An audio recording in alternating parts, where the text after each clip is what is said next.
오늘은 4월 두 번째 주일입니다. 이제 우리 모두 다 같이 경건한 마음으로 하나님 앞에 예배를 드리겠습니다.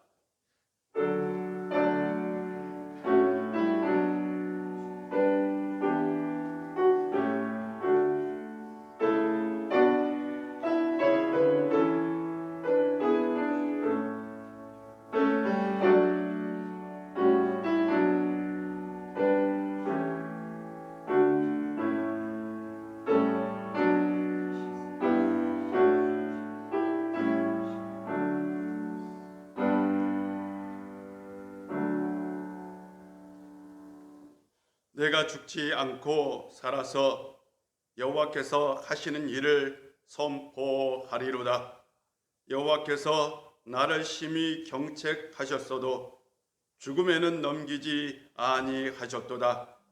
내게 의의 문들을 열지어다. 내가 그리로 들어가서 여호와께 감사하리로다. 아멘. 영원 무궁토록 영광을 받으실 하나님, 우리로 십자가의 감격, 영원한 생명을 주신 하나님께 감사하며 한 주간을 보내고 이렇게 거룩한 주일에 하나님 앞에 예배드리게 하여 주시니 감사와 찬양과 영광을 올려드립니다. 이 예배를 기뻐 받아 주옵소서.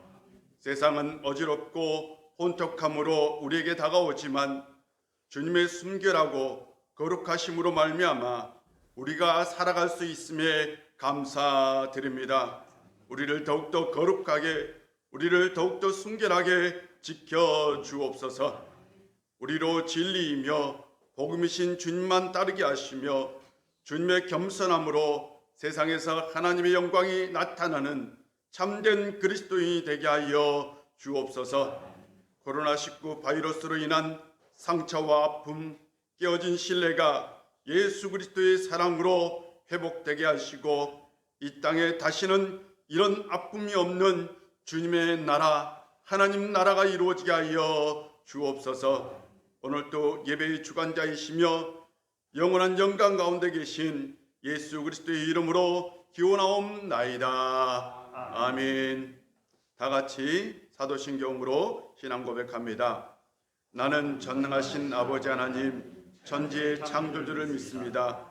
나는 그의 유일하신 아들 우리 주 예수 그리스도를 믿습니다.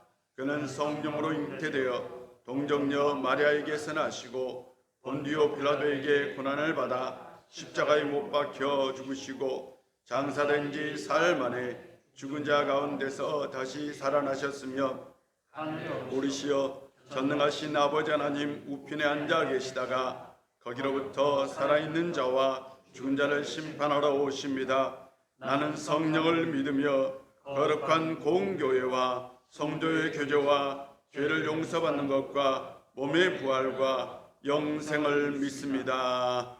아멘. 찬송가 304장입니다.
생활 때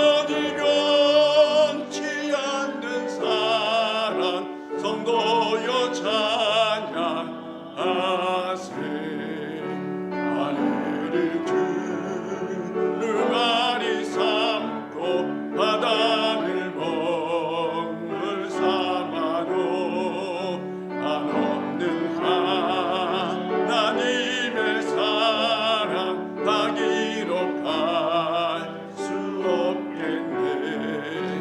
하나님의 사랑 그 어찌 다 쓸까. 저 하늘 높이 쌓아도 채우지 못하리.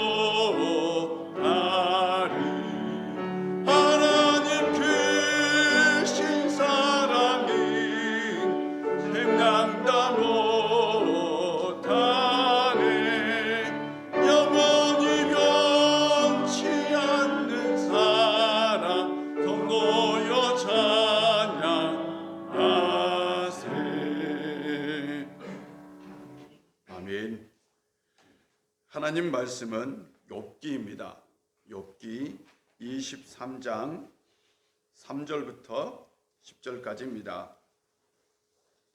욥기 23장 3절부터 10절까지입니다.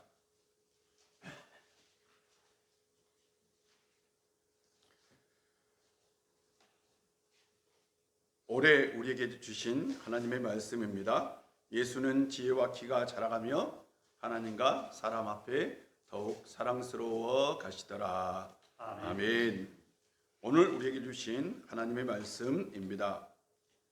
내가 어찌하면 하나님을 발견하고 그의 초소에 나아가랴.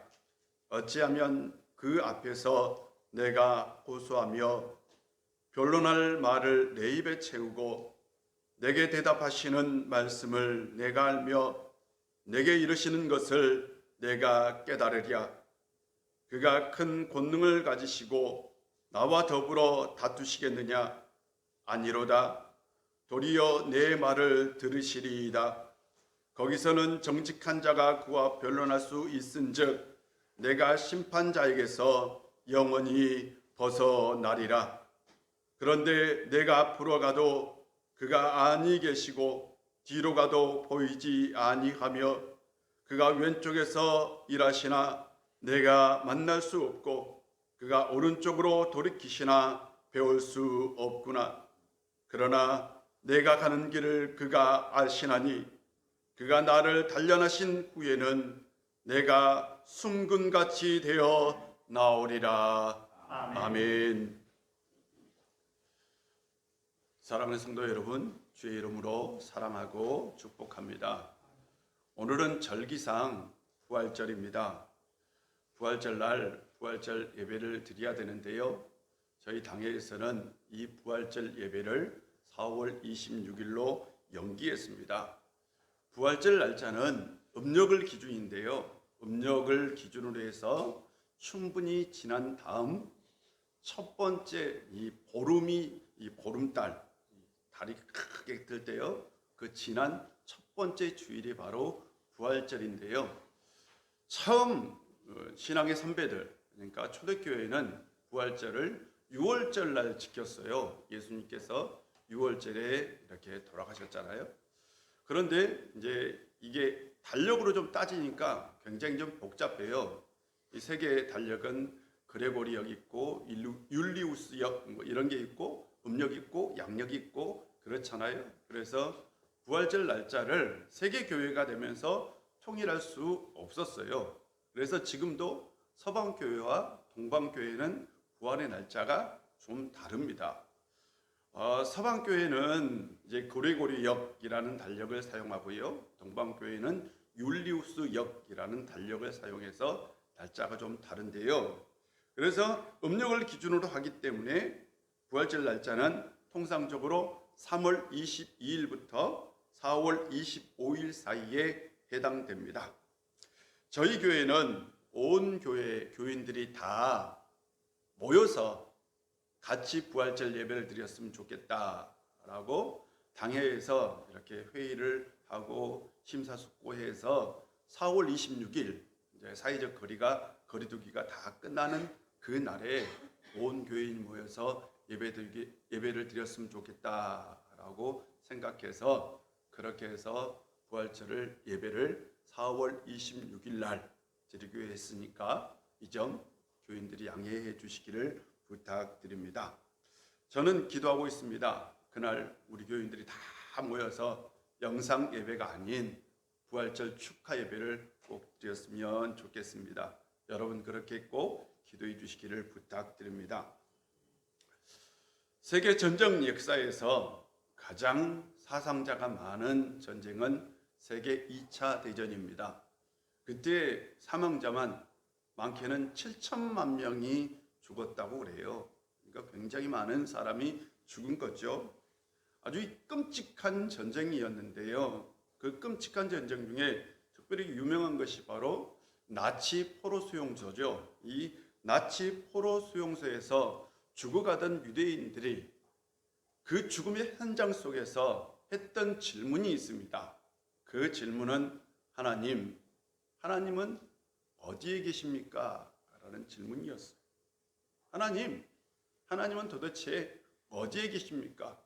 하나님은 왜 이런 역사적 비극을 허락하셨습니까? 라는 질문이었어요. 맞잖아요. 사람들이 다 죽어가요. 그 삶의 현장 속에서 하나님은 어디에 계십니까? 라는 질문이었던 거죠. 그리고 나서 연합군이 이제 점령을 하고요. 이 수용소를 이렇게 다 뒤지고 있는데 수용소 벽에 어떤 글귀가 이렇게 쓰여져 있는 거예요. 글귀가 이렇게 쓰여져 있는데 그 글귀를 보니까 그 크신 하나님의 사랑 이렇게 쓰여져 있는 거예요. 그 크신 하나님의 사랑. 이 찬송가 가사 그대로 다 형용할 수 없네.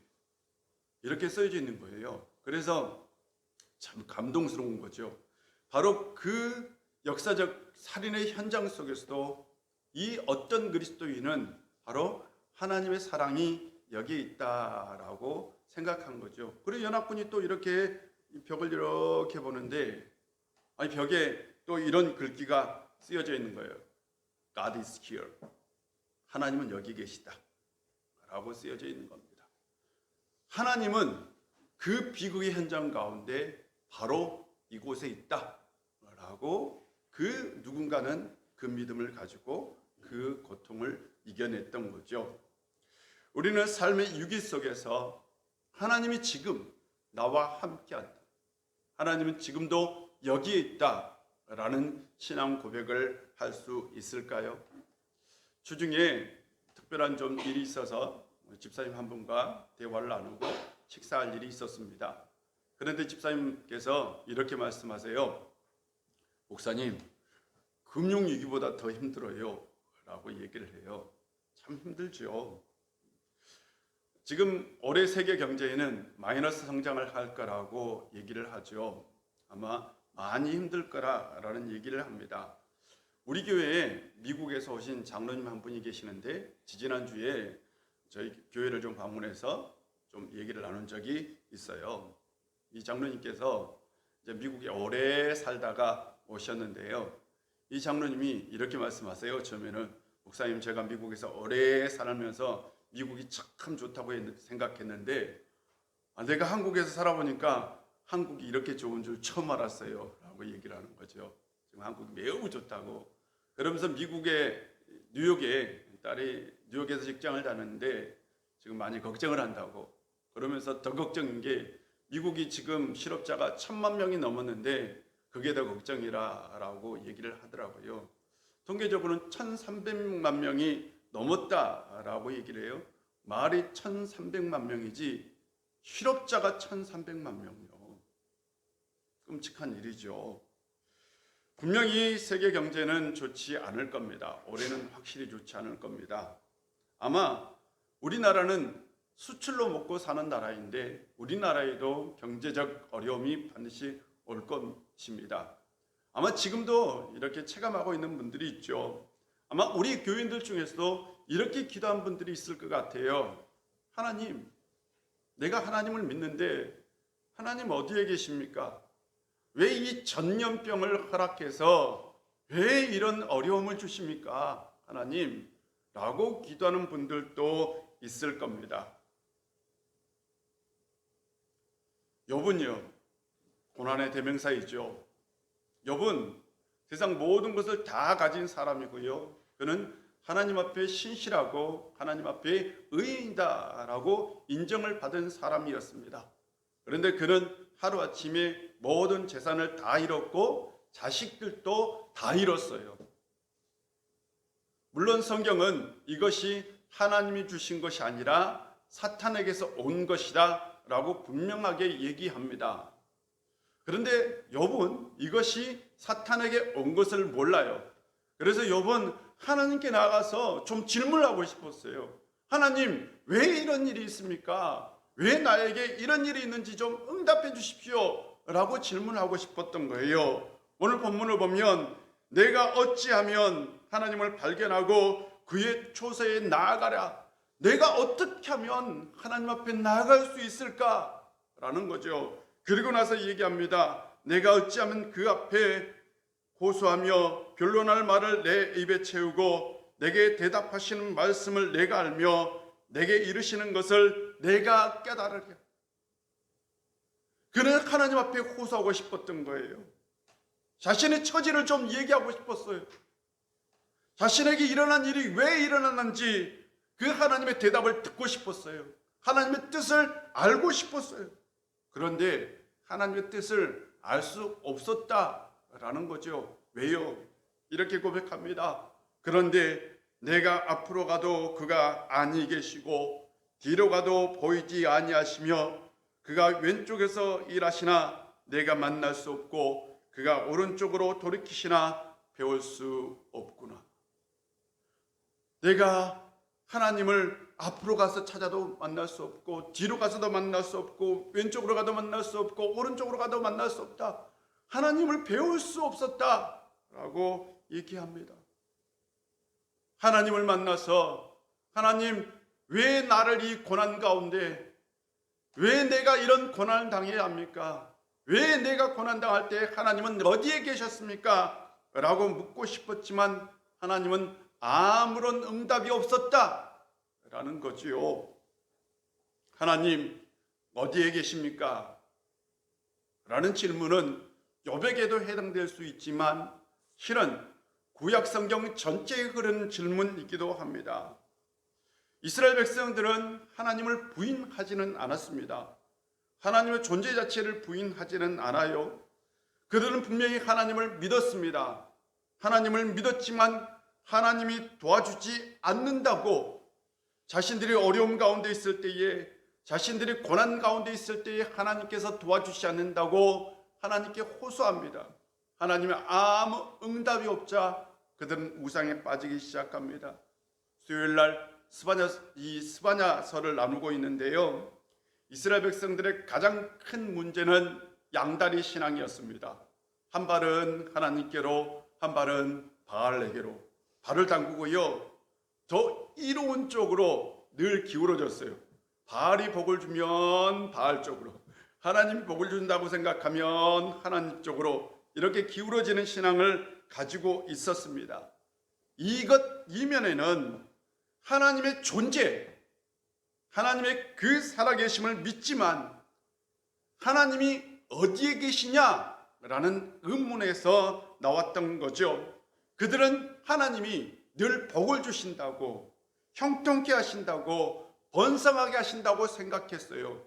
그런데 하나님께서 번성하지 않고 복을 주지 않을 때에, 그때에는 이방신을 따랐던 겁니다. 그렇다면 하나님은 어떤 분이냐라는 거죠. 하나님은 어떤 분일까요? 하나님은 우리에게 항상 복을 주고 항상 우리를 형통하게 하고 항상 우리를 번영하게 하는 그런 하나님일까요? 이스라엘 사람들이 원했던 하나님은 그런 하나님이었습니다. 하나님은 어떤 분이냐? 구약에 나타난 하나님은 구원자입니다. 쉬운 말로 표현하면 예수예요. 하나님은 예수, 구원자라는 뜻이죠. 하나님은 죄에 빠진 아담과 하와를 구원해내셨죠. 하나님은 죄악된 세상에서 노아의 가족을 구원해내셨죠. 하나님은 죄악된 세상 가운데 살고 있는 아브라함을 구원해내서 새로운 민족이 되게 하셨습니다. 그러고 나서 결정적 사건은 출애굽 사건입니다. 노예가 400년 동안 노예의 삶을 살고 있던 그 이스라엘 백성들을 꼭 집어서 구해내셨습니다. 하나님은 가나안 땅에 살고 있는 이스라엘 백성들이 죄에 빠질 때에 사사들을 통해서 그들을 구원하셨습니다. 구약에 나타난 하나님은 구원의 하나님입니다. 이스라엘의 번성은 이스라엘 사람들이 복을 받는 건 차후의 문제입니다. 그들은 먼저 죄로부터 이 세상으로부터 구원을 받아야 했던 거죠. 그렇다면 구원은 뭘까요? 이스라엘 백성들에게 구원은 바로 세상으로부터의 구원이며 동시에 우상으로부터의 구원입니다. 구약 성경에 나오는 대표적인 우상이 바알입니다. 바알 신은 풍요, 다산, 농경의 신입니다. 주인이라는 뜻을 가지고 있는데요. 이 신은 번영을 약속하는 신이에요. 네가 부자가 될 것이다 라고 말하는 신이 바로 바알 신입니다. 혹한 거죠. 예나 지금이나 사람들이 가장 좋아하는 건 뭘까요? 잘 사는 거잖아요. 부자가 되는 것, 번영하는 거잖아요. 그런데 바알은 바로 번영을 약속해줘요. 번영을 약속하니까 이스라엘 백성들이 그 앞에 머리를 숙였어요. 이스라엘 사람들은 하나님을 버린 적이 없어요. 단 바알이 번영을 약속하니까 그 앞에도 머리를 숙였던 거죠. 이것이 바로 우상 숭배였던 겁니다. 왜 이스라엘 백성들은 하나님이 가장 싫어하는 우상을 섬겼을까요? 간단하잖아요. 잘 살기 위해서입니다. 잘 살고 싶어서, 풍요롭게 살고 싶어서입니다. 지금도 우리가 가장 힘들어하는 문제는 늘 경제적인 문제잖아요. 사람들에게 당신에게 어떤 일이 일어났으면 좋겠습니까? 당신에게 어떤 일이 일어났으면 좋겠습니까? 라고 물으면 이렇게 대답하죠. 돈벼락을 맞았으면 좋겠다 라고 얘기하잖아요. 뭔가 갑자기 부자가 되었으면 좋겠다. 이게 대부분의 사람들의 꿈이죠. 돈이 있으면 행복할 거라고 생각합니다. 맞아, 행복할 수 있어요. 돈은요, 내가 최고의 삶을 살 수 있다라는 생각을 갖게 합니다. 그런데 한번 질문해 볼 필요는 있는 거죠. 정말 돈이 우리에게 중요한가? 라는 거죠. 꼭 그렇지 않을 수도 있는 거죠. 돈은 수단에 불과합니다. 돈은 내가 무엇인가 할 수 있는 것을 해주는 거죠. 그게 돈입니다. 내가 뭔가 하고 싶어요. 그것을 해주는 게 돈이지 돈 자체가 좋은 사람은 없어요. 돈 자체를 좋아하는 사람 있나요? 돈, 5만 원짜리 돈, 내가 이게 좋아 라고 말하는 사람이 없어요. 단 이것이 주는 어떤 유익, 그것이 좋은 거죠. 돈 자체를 좋아한다면 요즘 말로는 그게 변태? 그걸 패티시즘이라고 얘기할 수 있는데요. 패티시즘은 원래는 물건에 집착하는 걸 패티시즘이라고 하는데 요즘은 이걸 조금 바꿔서 얘기를 하기도 하지요. 돈 자체가 중요한 건 아니죠. 예를 들면 사막을 걸을 때요. 사막에서 중요한 건 다이아몬드보다 뭐일까요? 물입니다. 물이 다이아몬드보다 훨씬 더 중요하죠. 다이아몬드는 없어도 살아요. 사막에서. 근데 사막에서 물이 없으면 못 살아요. 근데 사막에서 사는 사람이 물이 너무나 중요한 거예요. 그래서 물을 가지고 이게 정말 중요한 거야. 이걸 중요하다고 생각하고 사막 밖으로도 나왔어. 근데 사막 밖에서도 여전히 이게 중요하다고. 근데 사막 밖에 나와보니까 물이 널려 있는 거예요. 근데 여전히 물이 중요하다고, 이 물병이 중요하다고 여기는 사람을 보통 패티시즘이라고 얘기합니다. 돈 자체가 좋은 것이 아닙니다. 그런데 돈 자체를 좋아하면 그건 우상이 되는 거죠. 돈은 나로 하여금 집을 살 수 있게 하고, 차도 살 수 있게 하고, 내가 좋아하는 옷도 살 수 있게 하고, 맛있는 음식도 먹게 하고, 어깨를 이렇게 으쓱하게 할 수도 있는 게 돈인 건 맞아요. 그런데요, 내가 좋아하게 하는 모든 걸 살 수 있다. 그렇다면 내가 좋아하는 게 뭘까요? 질문해 보는 거예요. 내가 좋아하는 것 이것도 좋아. 내가 좋아하는 것 이것도 좋아. 내가 좋아하는 것 이것도 좋아. 계속해서 질문을 하다 보면 우리가 추구하는 게 있죠. 인간이 보편적으로 추구하는 것. 그걸 바로 아리스토텔레스는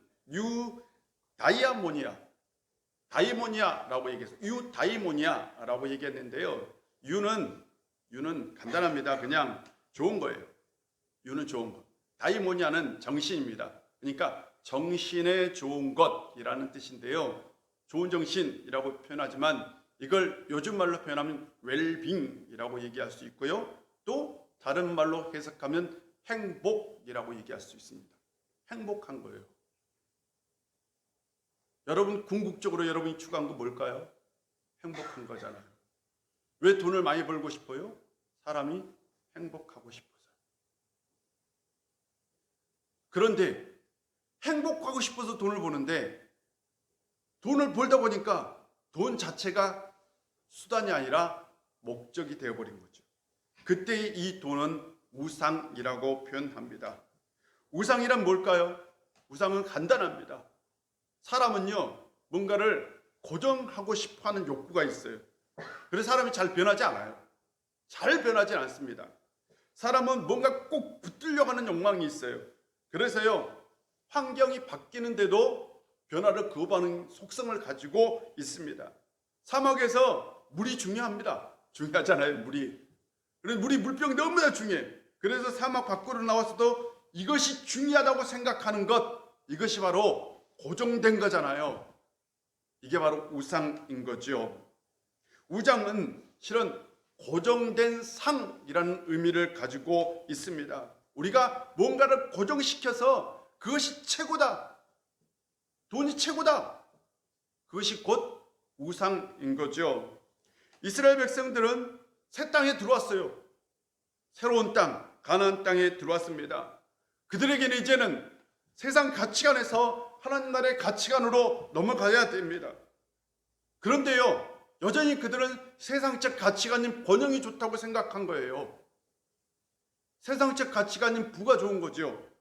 그래서 하나님을 믿지만 하나님은 이 부를 채워주지 않기 때문에, 번영을 주지 않기 때문에 번영의 신인 바알을 최고로 여겼던 겁니다. 그래서 바알이 그들에게 우상이 된 겁니다.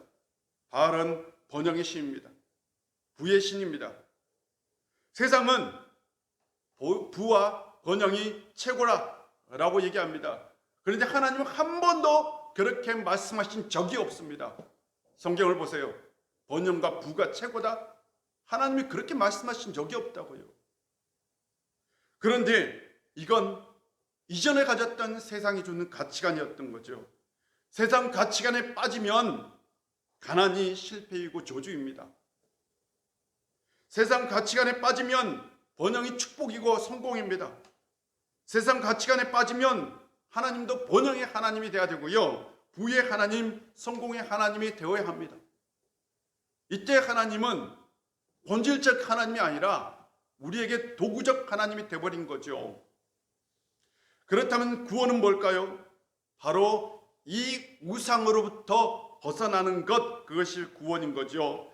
세상 가치관으로부터 벗어나는 것, 그것이 구원입니다. 하나님은 이스라엘 백성들을 세상에서 건져주신 거죠. 그 당시 세상 최고의 가치관, 그 나라는 이집트였습니다. 이집트는 물질이 풍요한 나라였어요. 이집트는 물질적 풍요를 주는 최고의 신의 나라였습니다. 이집트는 세상 그 자체였습니다. 그 세상에서 꼭 집어내서 하나님께서 구원해 주셔서 가나안 땅으로, 하나님 나라로 인도해 주신 거죠. 그것은 하나님의 법칙이 있는 나라였습니다. 우리에게는 하나님 나라인 거죠. 구원을 받은 이스라엘 백성들, 그들이 받은 최고의 선물이 있습니다. 그 최고의 선물은 번영보다 더 중요하고 가치 있는 겁니다. 그것은 곧 자유입니다. 이스라엘 백성들이 한 번도 경험하지 못한 자유. 이걸 어떻게 할 수 있을까요? 하나님께서 시내산에서 모세에게 율법을 주었어요. 십계명을 줬죠. 십계명을 주시면서 하나님은 이것을 이스라엘 백성들과 너와 너희 사이에 맺을 언약이라고. 그래서 계약하셨어요. 계약. 이스라엘 백성들은 지금까지 한 번도 자유민으로 산 적이 없습니다. 이집트에서 400년 동안 노예로 살았습니다. 자유를 얻은 적이 없어요. 한 번도. 그런데 하나님이 그들을 딱 집어 구원해서 그리고 나서 나와 계약을 맺자. 너희와 나와 동등관계이다. 하나님은 그들을 자유민으로 인정해 주었어요. 하나님과 이스라엘 백성들 사이에 언약을 준 것이라고 표현하잖아요. 우리가 언약 뭐죠? 계약서인 거잖아요. 계약서는 뭐예요? 하나님과 이스라엘 백성들과의 동등한 관계 속에서 계약을 맺는 거죠. 하나님은 그들에게 자유민으로 그들을 인정해 주었습니다. 하나님은 그들을 억압하거나 구속하지 않았습니다. 그들이 받은 최고의 선물은 자유였습니다. 이 자유는 어떤 자유일까요? 초월적 하나님, 초월적 신과 관계를 맺을 수 있는 자유입니다. 놀라운 은혜인 거죠. 그런데 이스라엘 백성들은 이걸 버리고요. 번영을 추구한 거죠. 우리는 예수 그리스도를 통해서 구원을 얻었습니다. 여러분 구원 받았지요? 여러분 예수님을 믿음으로 구원받은 줄 믿습니다. 그렇다면 여러분이 받은 그 구원은 뭘까요? 그 구원은 이 세상으로부터의 자유, 해방된 거죠. 이 세상 가치관으로부터의 자유, 해방된 거죠. 이것이 진정한 구원입니다. 우리는 이 세상에서 벗어나 하나님 나라로 들어간 존재가 된 거죠. 그렇지, 우리가 이 세상에 살고 있지만 그러므로 우리는 이 세상에 속한 사람이 아니라 하나님 나라에 속한 사람이 된 거죠. 우리는 사막에서 벗어난 존재가 되었어요. 그런데 사막에서 벗어났는데 여전히 사막에서 중요하게 여기는 그 물병을 들고 이것이 최고라고, 이것이 가장 중요한 것이라고, 이 물병이 채워지지 않으면 하나님, 내가 하나님을 떠나겠다고, 그것이 신앙일까요? 세상의 번영이 채워지지 않는다고, 하나님의 인생에 도움이 되지 않는다고 생각한다면 그건 진정한 신앙이 아닌 거죠. 우리가 아무리 어렵고 힘들어도요, 하나님을 떠나서는 안 됩니다. 우리에게 힘든 일이 있고 고난이 닥친다 해도 하나님을 떠나서는 안 됩니다. 그건 신앙이 아닌 거죠. 코로나 바이러스 사태로 우리는 인간 실존을 경험하게 되었습니다. 4차 산업혁명, 인공지능, 자율주행 자동차 이런 얘기를 통해서 과학자들은 이렇게 얘기했어요. 우리가 신에게 한 걸음 더 가까이 다가갔다. 인간이 이제 만능이다. 인간은 모든 것을 다 할 수 있다. 자부심을 갖게 되었어요. 그런데요, 그런 기대는 이번에 코로나 바이러스 사태로 산산이 무너졌죠. 인간이 얼마나 연약한 존재인지 절실하게 드러났습니다. 초미세먼지보다 더 작아요. 눈에 보이지 않는 그 바이러스 앞에서 인간은 눈에 보이지 않는 그 바이러스 하나도 이기지 못하는 연약한 존재인 거죠. 인간이 연약한 존재라면 인간은 지금도 여전히 하나님을 필요로 합니다. 우리는 하나님 없이 절대로 살 수 없는 존재입니다. 우리가 하나님을 떠나서는 절대로 살 수 없습니다. 이런 질병의 위기, 경제적 위기가 왔다고 해서 하나님을 떠나야 할까요? 하나님은 어떤 분인가? 구약에 나타나는 하나님은 분명히 구원의 하나님이지만 동시에 또 하나의 하나님이 우리에게 보여집니다. 구약에서 자주 언급된 말씀은 내가 너희와 함께하리라, 임마누엘의 하나님입니다. 이사야 선지자는 이렇게 얘기하죠. 너는 두려워하지 말라. 내가 너를 구속하였고 내가 너를 지명하여 불렀나니 너는 내 것이라. 내가 물 가운데로 지날 때에 내가 너와 함께할 것이라. 강을 건널 때에 물이 너를 침범하지 못할 것이며 내가 불 가운데로 지날 때에 타지도 아니할 것이요 불꽃이 너를 사르지도 못하리니 대저 나는 여호와 내 하나님이요 이스라엘의 거룩한 이요 내 구원자임이라. 구원자이신 하나님, 그 하나님이 이렇게 말씀하십니다. 내가 너와 함께하리라. 하나님은, 구원자이신 하나님은 우리와 함께하시는 하나님입니다. 예수님께서 바로 태어나기 전에 요셉의 아버지 마리아, 예수님의 아버지 요셉, 예수님의 아버지 요셉, 헷갈리네. 요셉은 마리아가 임신했다는 소식을 듣고요, 끊고자 했어요. 조용하게 일을 처리하려고 했어요. 그때 천사가 그에게 나타났죠. 그리고 천사가 이렇게 얘기합니다. 요셉아, 두려워하지 마라. 마리아를 내 아내로 맞아들여라. 마리아가 잉태된 것은 성령으로 된 것이다. 마리아가 아들을 낳을 것인데 그 아들의 이름을 예수라라. 그가 자기 백성을 구원할 자임이라 라고 얘기합니다. 그런데 마태는요, 이것을 이렇게 해석합니다. 마태 해석입니다. 이 모든 일이 일어난 것은 주께서 예언자를 시켜서 이르시기를 보라, 동정녀가 잉태하여 아들을 낳을 것이니 그 이름을 임마누엘이라 하리라. 이사야 선지자가 예언을 했어요. 동정녀가 아기를 잉태하여 아들을 낳을 것인데 그 이름을 예수라 할 것이다 라고 예언을 했거든요. 그 예언의 말씀이 다 그대로 이루어졌다라는 거죠. 임마누엘의 뜻은 하나님이 우리와 함께 계시다라는 의미입니다. 예수님의 탄생은 곧 임마누엘의 역사인 거죠. 하나님이 우리와 함께 하심을 보여준 사건입니다. 예수님께서 이 세상에 탄생하신 건 하나님께서 우리와 함께 하신다는 최고의 증거입니다. 최고의 증거예요. 이보다 더 확실한 증거는 없습니다. 왜냐하면 하나님의 아들로 이 세상에 오셨기 때문에 그 예수님이 우리 속에 있다는 건 곧 하나님이 우리와 함께하고 있다는 것을 보여주는 최고의 증거이기 때문입니다. 그 예수님의 탄생이 우리와 함께한 사건이라면 예수님의 마지막 사건인 십자가의 사건은 또한 어떤 사건일까요? 잘 생각해 보세요.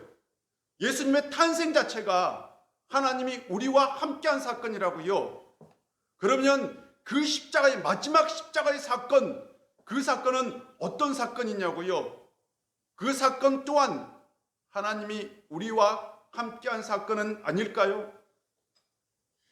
유르겐 몰트만이라는 신학자는 십자가에 달리신 하나님이라는 책에서 십자가의 신학을 얘기하는데요. 이 십자가의 신학은 뭐냐?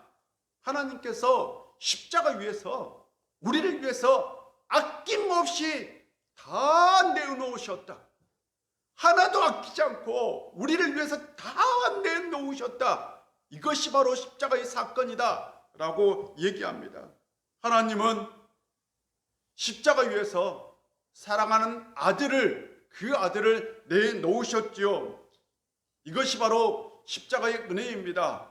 하나님은 십자가 위에 그 십자가의 사건을 통해서도 우리와 함께하고 있는 것을 보여주고 있었던 거죠. 내가 너에게 모든 것을 다 내어주었다 라는 것이 십자가의 사건이라니까요. 하나님은 우리의 고통과 함께 하시고요, 우리의 눈물과 함께 하시고요, 우리의 시련과 함께 하십니다.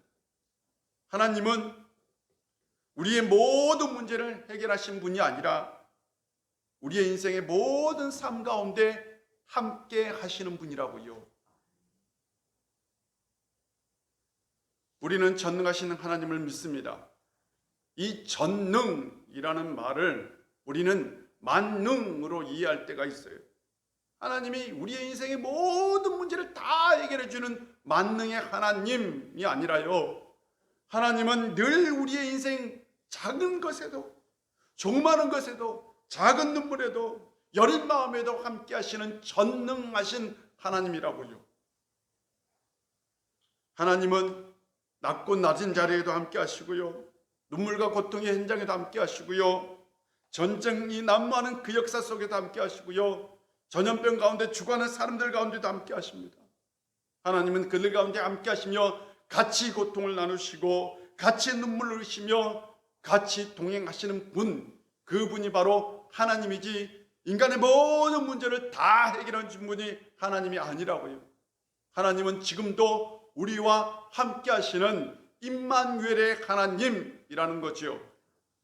욥은 고백합니다. 그러나 내가 가는 길을 그가 아시나니. 하나님은 내가 어떤 길을 가든지 그것을 다 아신다. 그가 나를 단련하신 후에는 내가 정금이 되어 나오리라. 하나님께서 지금 나를 단련하시고 있고 내가 나중에는 반드시 정금이 되어 나올 것이다 라고 고백합니다. 욥의 고백 속에는 하나님이 내 고통, 내 아픔을 알고 있다라는 고백이죠. 내가 얼마나 힘든 길을 걸어가고 있는지 하나님께서 나와 함께 하시고 내 삶을 아신다라는 고백인 거죠. 하나님은 지금도 여러분의 삶, 여러분이 어떤 길을 걸어가고 있는지, 어떤 삶을 살고 있는지 다 아십니다. 예수님은 말씀하십니다. 나는 부활이요 생명이니 나를 믿는 자는 죽어도 살겠다 라고 말씀하셨어요. 나를 믿는 자는 죽음의 현장 속에서도, 고난의 현장 속에서도 살 것이다 라는 말씀이기도 합니다. 우리는 어떤 환난, 어떤 고난이 닥쳐도 죽지 않을 겁니다. 우리는 회복될 겁니다. 우리는 살아날 겁니다. 왜냐하면 하나님께서 지금 여기에 계시기 때문입니다. 하나님은 지금 여기에 계시며 우리의 아픔, 우리의 고통을 다 아십니다. 그 하나님을 한 주간 동안 의지하며 살아갈 수 있는 성도님들 되시기를 바랍니다. 임마누엘의 하나님, 그 하나님이 오늘도 한 주간도 여러분 인생 가운데 함께 할 줄로 믿습니다. 기도하겠습니다. 아버지 하나님, 오늘도 우리 가운데 함께 해주시고 은혜 주셔서 감사드립니다. 임마누엘 하나님, 구원의 하나님을 우리가 붙들고 이 세상 가치관을 버리고 하나님 나라의 가치관을 가지고 살 수 있는 저희들 되게 하여 주시옵소서. 우리의 인생의 모든 것을 해결해 주신 하나님이 아니라 우리의 인생 가운데 함께 하신 그 하나님을 믿고 이제는 우리가 이 시련을, 이 어려움을 다 헤쳐나갈 수 있는 저희들 되게 하여 주시옵소서. 아버지 하나님, 한 주간 우리의 인생 가운데, 우리의 삶 가운데, 우리의 삶의 터전 가운데 함께하여 주옵소서. 또한 주님의 함께하심을 믿고 신앙으로 살아갈 수 있는 저희들 되게 하여 주옵소서. 예수님의 이름으로 기도합니다. 아멘. 찬송가 490장입니다.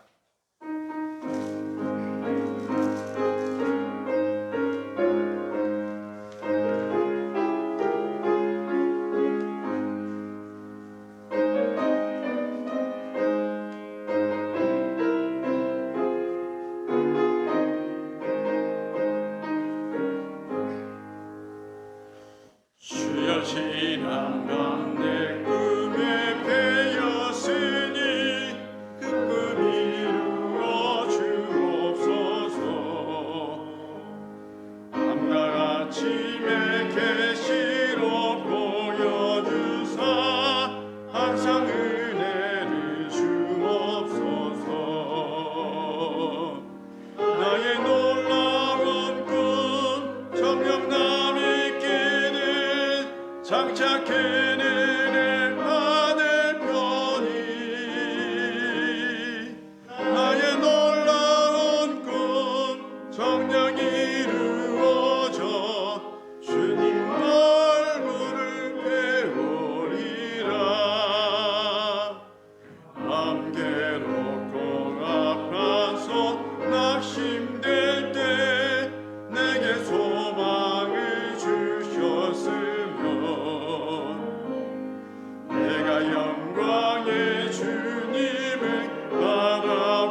정령남 있기는 장착해내 내 아들 편이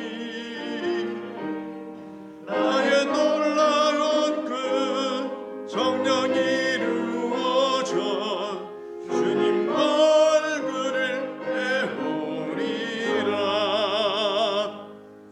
세상 풍조는 나날이 변하여도 나는 내 믿음 지키리. 인생 살다가 죽음이 꿈 같으나 오직 내 꿈은 참되리라. 나의 놀라운 꿈 정령남 있기는 장착해내 내 아들 편이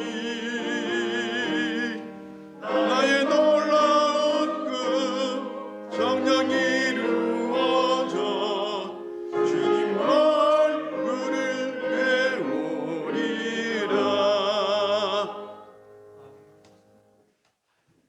기도하겠습니다. 사랑의 하나님, 오늘 우리 가운데 함께 해주시고 은혜 주셔서 우리를 예배로 깨워주시고 특별히 하나님의 말씀으로 깨워주시니 감사드립니다. 우리가 한 주간 살아갈 때에 하나님 말씀 붙들고 살 수 있는 저희를 되게 하여 주시옵소서. 힘들고 어려운 일이 있을 때 늘 하나님을 붙들고 기도의 현장 가운데로 나아갈 수 있는 저희들 되게 하여 주시옵소서. 이 시간 주님 앞에 나올 때에 빈손으로 나오지 아니하고 정성껏 예물을 준비하여 가지고 나왔습니다.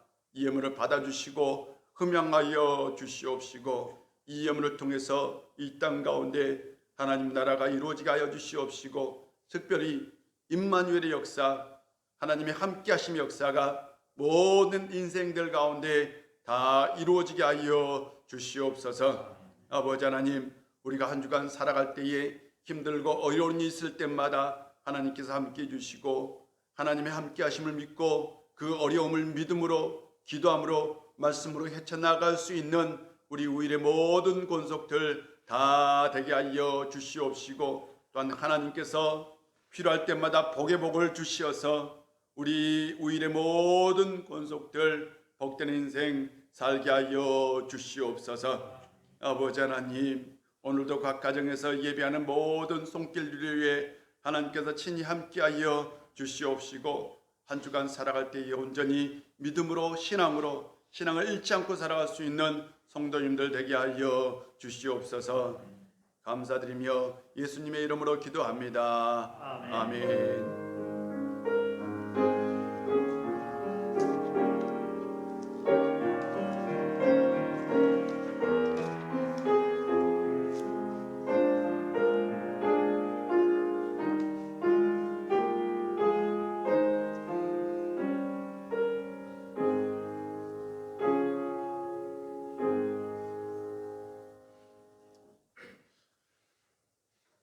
힘들지만 기도함으로 잘 이겨낼 수 있는 성도님들 되시기를 바랍니다. 부활절 예배를 4월 26일 날 지르기로 했으니 착오 없으시기를 바라고요. 우리가 고난주간 특별 새벽 기도회를 4월 20일부터 25일까지 본당에서 드리려고 합니다. 그때 꼭 참여해 주셨으면 좋겠고요. 교회 소식 하나 전해드릴게. 우리 이석주 집사님 장남 현우 형제가 수요일 날 입대를 하는데 그래도 만나지는 못하지만 전화라도 잘 갔다 오너라 라고 문자라도 꼭 남겨주시면 좋겠고요. 헌금을 드릴 분은 온라인으로 보내주셔도 되겠고 부활주일 날 나올 때에 부활절 헌금을 준비하면서 같이 모아두신 헌금을 같이 드리시면 되겠습니다. 나머지는 혹시 교회 소식이 또 있으면 꼭 문자로 공지사항으로 전해드리도록 하겠습니다. 우리 야곱의 축복 찬양하겠습니다.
십자가에서 죽으심으로 하나님께서 우리와 함께 하심을 보여주신 예수 그리스도의 놀라우신 은혜와 우리 아버지 하나님의 크신 사랑과 성령 충만한 역사가 이 세상 살아갈 때에 세상 가치관을 버리고 하나님 나라의 가치관을 가지고 하나님의 함께 하심을 믿고 이 어려움을 극복하며 살기를 원하는 우리 우일의 모든 권속들과 이 나라와 이 민족 위에, 그리고 코로나 바이러스로 고통 가운데 있는 사람들 가운데 이제부터 영원히 함께 하시기를 간절히 축원하옵나이다.